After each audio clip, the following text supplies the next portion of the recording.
మరి ఏదైతే నరసాపురం మండలానికి ఎంపీడీఓగా చేస్తున్నారో వెంకటరమణారావు గారు, ఆయన గత వారం రోజుల నుంచి కూడా మరి లీవ్లో ఉండి మరి నిన్నటనే మరి పేపర్లో కానీ మరి మీడియాలో కానీ వస్తుంది ఒక మిస్సింగ్ కేసు కింద వాళ్ళ పేరెంట్స్, వాళ్ళ భార్య కానీ వాళ్ళ బిడ్డ కానీ వెళ్ళి కర్నూలు పోలీస్ స్టేషన్లో కంప్లైంట్ ఇచ్చారని చెప్పి ఆయన కనబడతలేదని చెప్పి నిన్న ఇవ్వడం కూడా మాకు కూడా మా దృష్టి. అంటే నిజంగా ఆయనతోటి నాకు ఒక 1 మంత్ నుంచి కూడా ఇవాళ ఒక శాసనసభ్యునిగా నరసాపురం నియోజకవర్గ ప్రజలు నాకు మరి గెలిచిన తోటి కూడా ఆయనతోటి కూడా ఎంపీటీవీ గారితో నేను మరి చాలా సందర్భంలో ఆయనతోటి ఇక్కడ కలిసి మాట్లాడుకోవడం, ప్రధానంగా ఏదైతే ఫెర్రీ వివాదం ఉందో మరి సకినేటిపల్లి నరసాపురానికి ఉన్నటువంటి ఫెర్రీ విషయంలో కూడా మేము డిస్కషన్ చేయడం. మరి ఆయన కూడా ఏంటంటే గత ప్రభుత్వంలో ఉన్నప్పుడు మరి ఆ రోజున వాళ్ళ కాల పరిమితి ఒక 1 year అన్నది పరిమితి అయిపోయినా సరే ఆ రోజు మరి కాంట్రాక్టర్ కింద దవేజీ గారు మరి ఆయన కూడా మరి ఆ రోజు ఎమ్మెల్యేగా ఉన్నటువంటి శాసనసభ్యులు ముదునూరు ప్రసాదరాజు గారు ప్రధాన అనుచరుడు. ఆయన కూడా మరి ఆయన ముదునూరు ప్రసాదరాజు గారి సహాయ సహకారాలతో మరి ఆ రోజున సంవత్సరం కూడా ఆయన ఫెర్రీ చేసుకున్న పరిస్థితి మనందరం కూడా చూస్తున్నాం. మరి ఎలక్షన్లు వచ్చినాయో లేకపోతే ఏదన్నా కానీ మరి రెండోసారి ఇది పాటకి మరి ఎంపీడీఓ గారి ఆధ్వర్యంలో మరి పాట పెట్టాలి, ఆక్షన్ పెట్టాలి.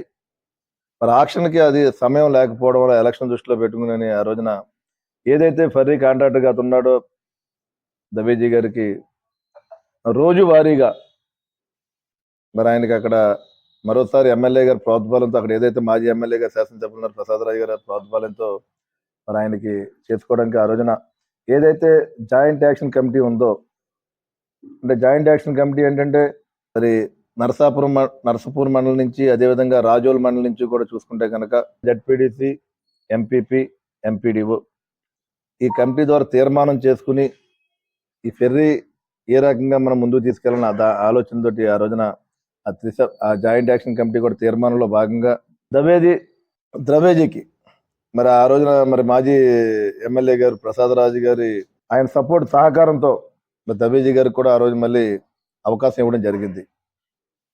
మరి ఎంపీడీఓ కూడా ఈయన కూడా మరి వెంకటరమణారావు కూడా ఎలక్షన్లో వచ్చారు. ఆయన కూడా ఒక 2 months అవునట్టుంది మనకు వచ్చి ఎలక్షన్లో వచ్చారు. మరి ఎమ్మెల్యే గారు కూడా ఆ రోజున దవేజీ గారు ఏ రోజుకి ఆ రోజు డబ్బులు కట్టకుండా మరి రోజు ఆల్రెడీ ఎక్కడో అక్కడ ఎంత కలెక్షన్ వస్తే కూడా ప్రతి కలెక్షన్ కూడా కట్టవలసిన అవసరం ఉంది.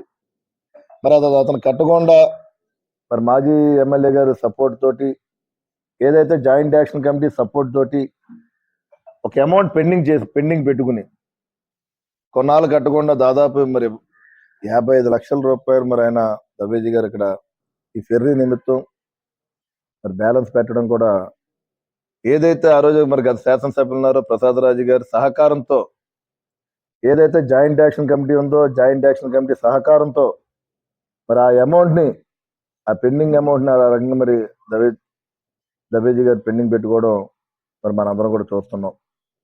నా దృష్టికి కూడా తీసుకొచ్చారు వెంకటరమణారావు కూడా చాలా 2-3 సందర్భాలు తీసుకొస్తే నేను వెంటనే మీ కమిటీ జాయింట్ యాక్షన్ కమిటీ ఏదైతే ఉందో మీ జాయింట్ యాక్షన్ కమిటీ ద్వారా జేఏసీ ద్వారా మీటింగ్ ఏర్పాటు చేసుకుని ప్రజెంట్ ఫెర్రీని మీరు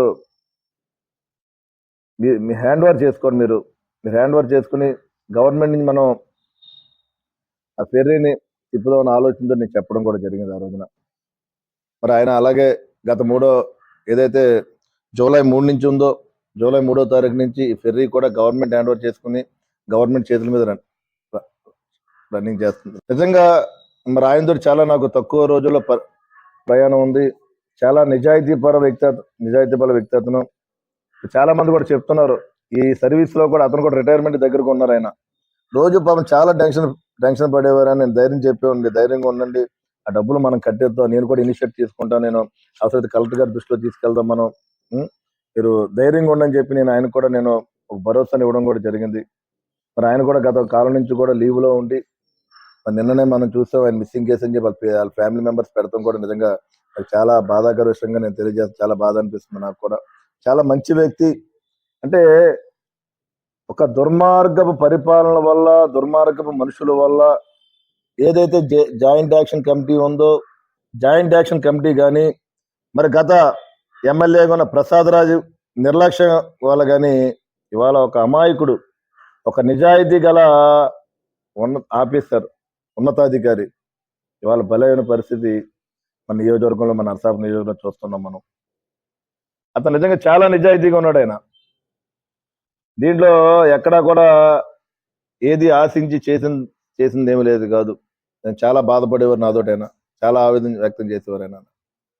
నిజంగా ఇతనికి ఏదన్నా జరిగితే గనక మరి వీళ్ళ భార్యకు కానీ, వీళ్ళ బిడ్డలకు కానీ ఎవరు సమాధానం చెప్పగలరు, ఎవరు బాధ్యత వహిస్తారని చెప్పి నేను ఇవాళ ఒక నరసాపురం శాసనసభ్యుడిగా నేను వాళ్ళు మాట్లాడుతున్నాను. నేను మరి ఆ రోజున మరి శాసనసభ్యులుగా ఉన్న ప్రసాద్ రాజు గారి సహకారంతోనే కదా మరి దవేజీ గారు మరి ఇవాళ ఇంత డబ్బులు కట్టకుండా ఉండడానికి.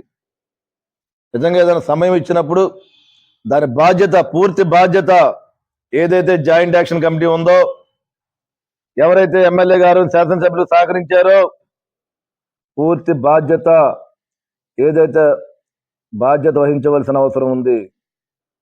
నిజంగా అతనికంటే ఏదైనా జరిగితే, ఏదైనా ఇబ్బంది జరిగితే గనక నేను ఈ జాయింట్ యాక్షన్ కమిటీ మీద, శాసనసభ్యులు ఎవరైతే ఉన్నారో గత శాసనసభ్యుల మీద, ఎవరైతే కాంట్రాక్టర్ ఉన్నారో దబేజీ మీద కేసు పెట్టిస్తానని చెప్పి నేను ఈ సందర్భంగా నేను తెలియజేస్తాను. నేను ఒక అపంశుభం తెలియని ఉన్నతాధికారి వీళ్ళ నిర్లక్ష్యానికి బలవుతున్నాడు, చాలా టెన్షన్ పడుతున్నాడు. అతను హార్ట్ పేషెంట్, అతను కూడా ఆరోగ్యం సరిగ్గా లేదు, అతను కూడా చాలా టెన్షన్ పడేవాడు ఆయన.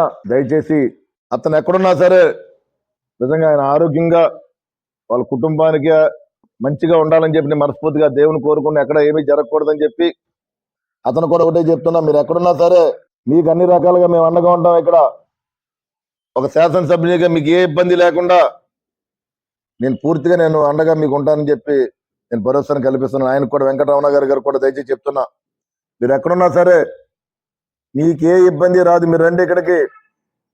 గవర్నమెంట్ మీ తరపున మీకు మీ వెనకాల ఉంటుంది. మీకు అవసరమైతే కలెక్టర్ గారి దృష్టిలో కానీ, అవసరమైతే సీఎం గారి దృష్టిలో కన్నా పెట్టి మీకు ఏ ఇబ్బంది లేకుండా చూసుకునే బాధ్యత నాది.